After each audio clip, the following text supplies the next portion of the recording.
তো বলো, কেমন আছো তোমরা? এই রহস্যময়ী মেয়েটির এপিসোড 20-তে তোমাদেরকে স্বাগতম। লাস্ট এপিসোডে আমরা দুটি ইন্টারেস্টিং ক্যারেক্টারের সাথে পরিচিত হয়েছি, আর আজকের এপিসোডে তো খুবই মজা হতে চলেছে। সেটা তোমরা এপিসোডের ভিতরেই দেখতে পারবে। তো এবার চলো বেশি কথা না বলে আজকের এপিসোডটা শুরু করা যাক। আর হ্যাঁ, আজকের ভিডিওতে লাইকে মাত্র 50, তো কমপ্লিট করে দাও। এপিসোড শুরু হয় আর সুকাসা নাসাকে বলে, তুমি কি আমায় ভালোবাসো ডার্লিং? নাসা বলে, হ্যাঁ বাসি তো। এরপর নাসা এগুলো খুনামিকে বলছিল আর বলে এরপরও জানলা দিয়ে বাইরে তাকিয়েছিল। তোমার কি মনে হয়, আমি কি এমন কোনো কিছু করেছি যার কারণে সুকাসা আমার ভালোবাসার উপর সন্দেহ করছে?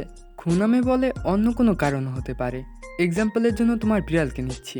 বিড়াল কেমন ফিল করছে সেটা তার অ্যাকশনের উপর বোঝা যায়। আর যেটা সুকাসা বলেছে সেটা বিড়ালটার মতোই।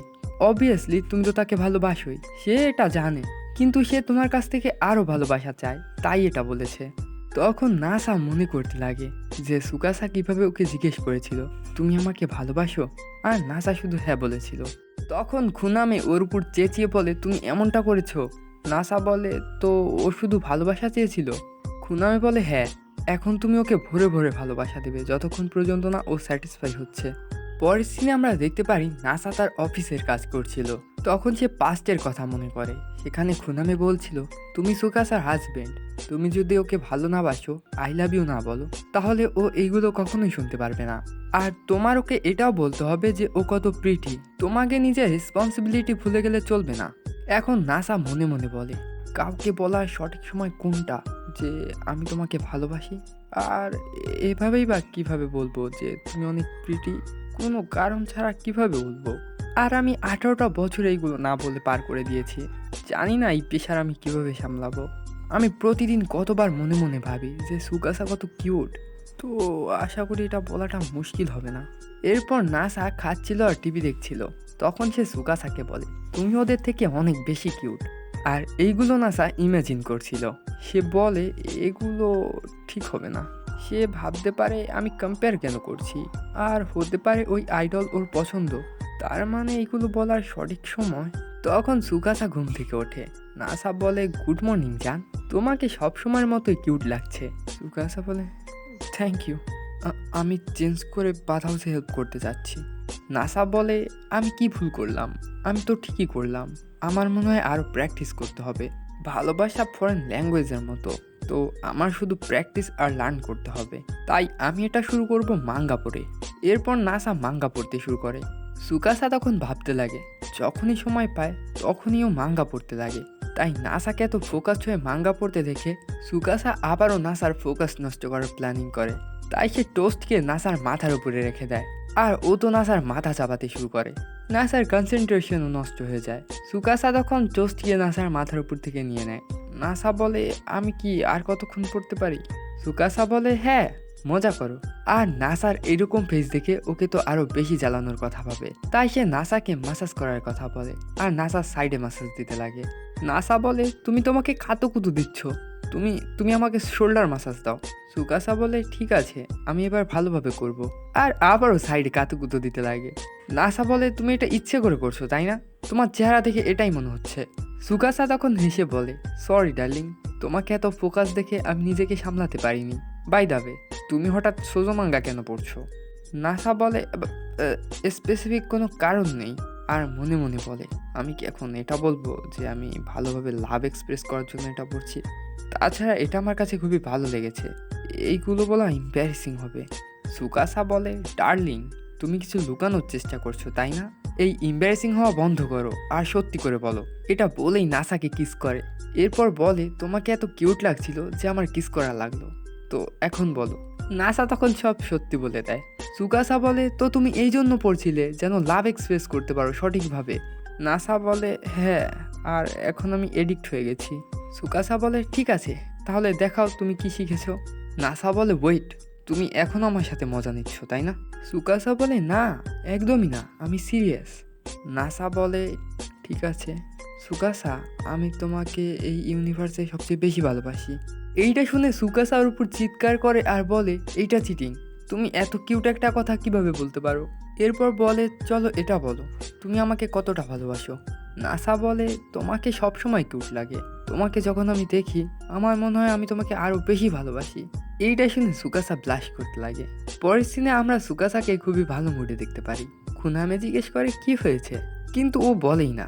তখন খুনামে নাসাকে গিয়ে জিজ্ঞেস করে, তুমি আর সুকাসা কি একসাথে কখনো স্নান করো?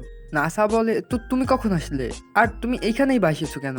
খুনামে বলে, তুমি অ্যান্সার দিবে কি না? নাসা বলে, আমরা ম্যারিড, তো চান্স পেলে তো অবশ্যই করব। কিন্তু আমরা যদি নিউ অ্যাপার্টমেন্টে চলে যাই আর ওইখানে যদি বাথ থাকে তাহলে আমি এটা প্রতিদিন করতে চাই।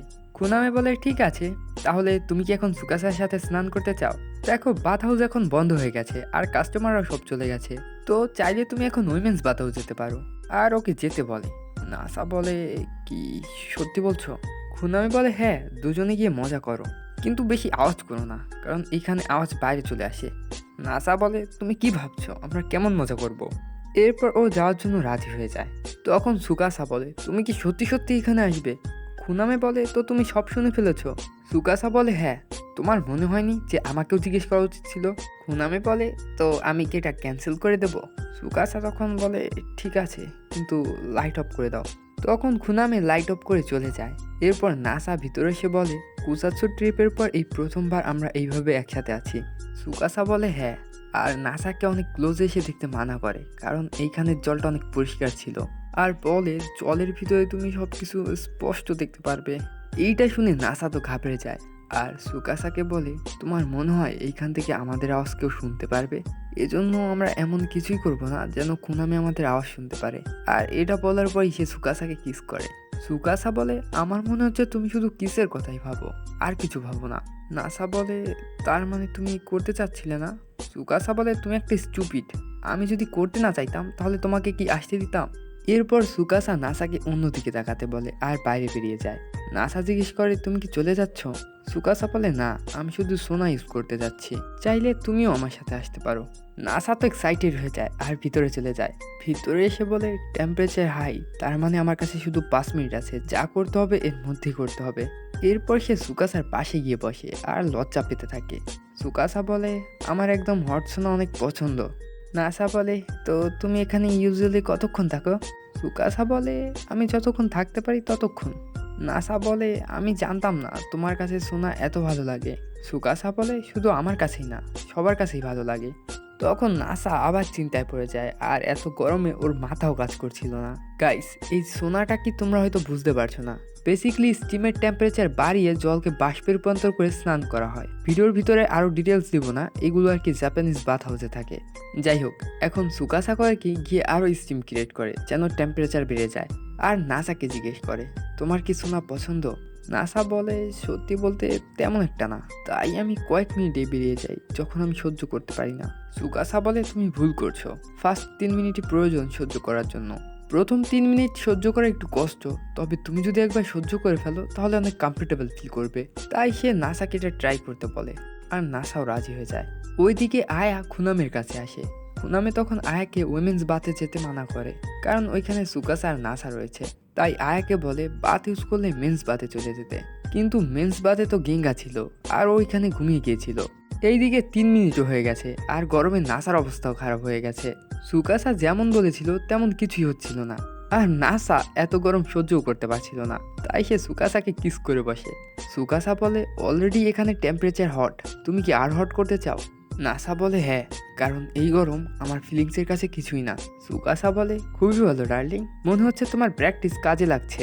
নাসা বলে, তুমি আবারও আমাকে নিয়ে মজা করছো, তোমাকে জয়ী দিতে হবে। এটা বলে সুকাসার টাওয়াল ধরে। সুকাসা বলে, ওয়েট, আমার টাওয়াল খুলে যাবে। নাসা বলে, এটা করা ঠিক হবে না। সুকাসা বলে, আমার কোনো সমস্যা নেই যদি এটা তুমি করো।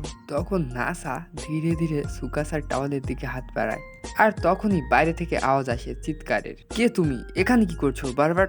তখন সুকাসা বলে, ডার্লিং, এটা কি ছিল? নাসা বলে, এটা মনে হয় আয়ার আওয়াজ ছিল। কুনামে ঠিকই বলেছে, এখানের আওয়াজ বাইরে শোনা যায়, চলো এখান থেকে বেরিয়ে যাই। পরের সিনে আয়া চেঁচাচ্ছিল গেঙ্গার উপরে আর বলছিল, তুমি এখানে কি করছিলে যখন আমি স্নান করতে এসেছিলাম? খুনামে বলে, সরি নাসা, আমি ভেবেছিলাম সব কাস্টমার চলে গেছে। সুকাসা বলে, সব কিছু ঠিক হতেই যাচ্ছিল আর তখনই এটা হলো। নাসা বলে, তো তুমি কি ডিসঅ্যাপয়েন্ট হয়েছো? সুকাসা বলে, না না, আমি তো আয়াকে নিয়ে বলছি, যেটা ওর সাথে হয়েছে।